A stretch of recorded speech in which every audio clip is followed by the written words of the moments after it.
Good morning, everybody. This is Becky here at Aunt Beck's Creations, and these are the roses that Scott surprised me with the other night. And I wanted to come on and just share how I keep a bouquet of flowers fresh. Now, my grandmother had a greenhouse. It was her personal greenhouse. It wasn't an industrial or commercial greenhouse. It was just a greenhouse, and she taught me how to do this. And she always had nice fresh bouquets, and she could keep them lasting for a week or two instead of just a few days. She did not use the stuff that comes with the roses. I just throw that stuff away. I don't use that. I put clear, fresh, room temperature-ish water in, and I change it every day. So I'm going to pull my roses out. And the thing to keeping them really fresh is don't let debris, like there's a rose petal in there and some leaves, that's what starts to make your flowers break down.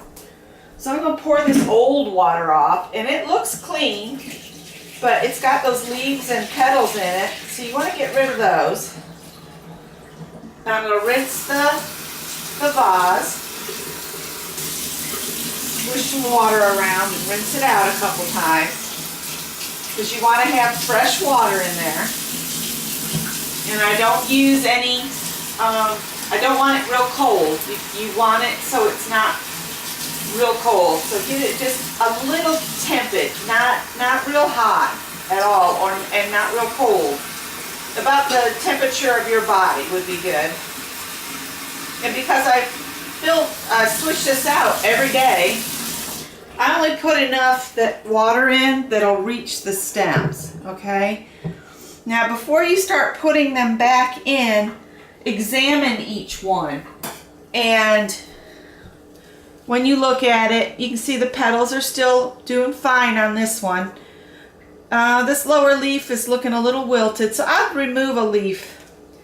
And then you're going to take your scissors and you're going to cut about an inch off the bottom at an angle like that, and that opens those cells back up so they can absorb, take up water to keep your rose going. And you just do that with each one. In fact, I'll sometimes just shake it just lightly. I'm going to take those leaves off there.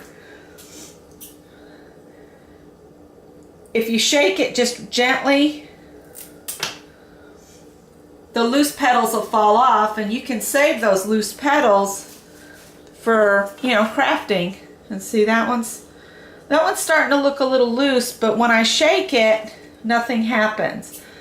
So we're going to leave it go. Trim off about an inch and just put them in your vase. And you do that with each one. Give it just a little shake, see if anything comes loose. Note any leaves that are looking like they're starting to wilt and remove those. And then take about an inch off the bottom at an angle. And you just keep doing that. See how that one's got a loose petal? Just take that off. What I do is I keep my roses until they start looking like they're drying. When they start looking like they're all getting kind of dark, then I just ignore them, and I leave them just in whatever water is left in the vase, and I ignore them, and they will dry as a whole rose. And you can utilize that if you're careful, but what I do is once they're good and dry, see, like there's a petal that's been broken, I will take them and break them apart and put them into a shoebox with some put the petals in a shoebox with some paper toweling, and then you can make your own potpourri. So shake, look for wilted leaves, cut about an inch off the bottom. You might have to, before it's all said and done, you might have to switch to a smaller vase. That one's got a loose petal right there. You just don't want those loose petals falling down in the water and rotting, because that'll make your flowers start to degrade faster. Because basically once they're cut, they're dying. And that whole business of giving you plant food for them, it's just never made any sense to me or my grandmother. Why would you give plant food to a plant that's dying because you've cut it off? It's not going to magically grow roots unless it's a new growth section on the rose, and then you can start a rose from that. But there's a whole trick to getting roses started. But I thought I would just share this little tip. Just keep fresh water on your flowers.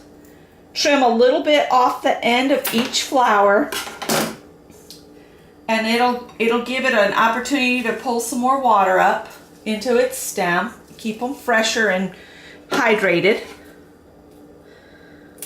Keep wilty lower leaf sections snipped off.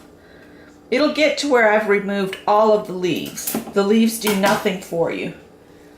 So that's just my tip on keeping your flowers pretty and fresh for days, sometimes weeks. Thanks for watching.